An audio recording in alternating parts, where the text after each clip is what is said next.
So you can see it on Travelers, which would be fairly comparable. Then you can get a rough idea on proportion to total what you're looking at.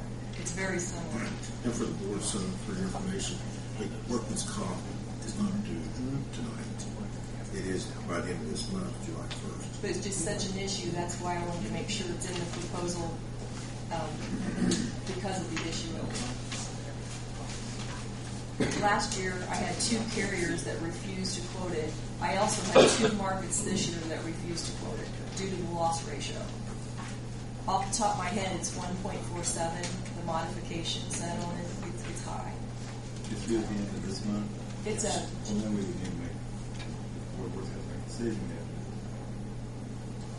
We don't have to make a decision on that tonight. Unless we're That's more your point. Oh, yeah. I don't believe, Mr. Culpepper, you never brought a quote for workers' comp tonight, did you? No, I've only had the information for the property and the liability and all the other things that she's mentioned for the renewal. I've not had the information for workers' comp. But as I've said before, once I look at all this, I think there are some value to what you say, and I'll address that when I speak about working both this together. Sorry. No, that's fine. No, I just thought it was important because if I've had markets 2 years in a row turn it down, then that needs to be part of the issue, in my opinion, of your property casualty decision. And like my example of the car and the home, you've got a lot of claims on the home. That's why I wanted to bring that in. Okay, the employee benefits, we went over that. The next couple pages, I like how Bliss does this on the proposal. They have like just the simple yes and no, who's covered, what's covered, and the details. What I wanted to point out on this that's on my letter, and I'm not going to read through every one of these unless you want me to. Travelers matches the yeses on every one of these, and they add one of the no's. They add pollution coverage item 3. It's a yes with them too, but everything else is the same. They don't have that little chart like this, but I wanted to point it out because I think this is nice. When it talks about who's insured, all elected and appointed officials, employees, including part-time and temporary employees, are insured. All members of boards or commissions are insured. Volunteers rostered are insured. The entity is named insured. I just think that's important to understand. What type of insurance do they cover? On anything that's covered for the city, that's who's covered. On any category the city has that coverage, that's who's covered. Those people, that's who the named insureds are. Not just the city, not just officials. It also covers the volunteers that are rostered, the entity itself, if it's named alone without an individual, and also the boards that you assign or the commissions you assign, elected or appointed officials. It's included. And they match this. That's why, since it's a proposal compared to the renewal, I wanted to point that out. And that's back on that letter. It just says page 3 of 13, page 4 of 13. Like back, you had the question about the wrongful employment. What's covered? Designated wrongful employment practices. No intentional injury exclusion. There are some employment practice policies that exclude intentional injury. A boss punches out a coworker. That would be intentional injury. No sexual harassment exclusion. It's included. ADA handicap employee discrimination liability included. Whistleblower Act liability included. All officials and employees are insured. The employee benefits is the employee benefit area admission we talked about. Up above with civil rights, that's another area that's been growing. Civil rights liability, no intentional injury exclusion. You got to watch for that on some policies. I've seen that. No exclusion for acting as a fiduciary or a trustee. Contractual liability for law enforcement, fire, and civil defense mutual aid agreement.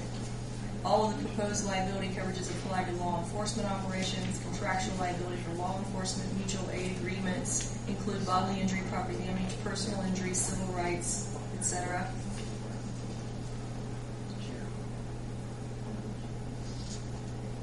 I'm back on the previous page.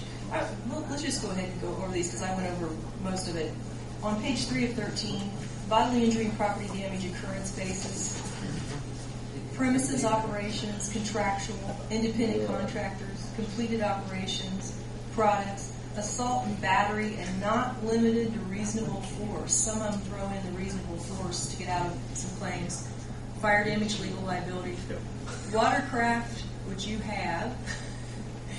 Incidental malpractice liability, medical malpractice liability, post-liquor liability, automatic coverage of a newly acquired operation up to a certain amount of days. If you forgot to tell me, there are limits. It's not indefinite, but there's some The decisions. watercraft, want to explain that again? You have a boat. But there's more than that, right? What? Yeah, Well, we have a boat, we right. have the motor stolen off of the Right. Where's the vote? Flat Rock. Right. Right. Upland Reservoir. Upland Reservoir. Right. And the thing is, you got to be Chemical careful. Like you have to be careful. You don't think of a boat being something unusual, but like for example, aviation is excluded on the policy.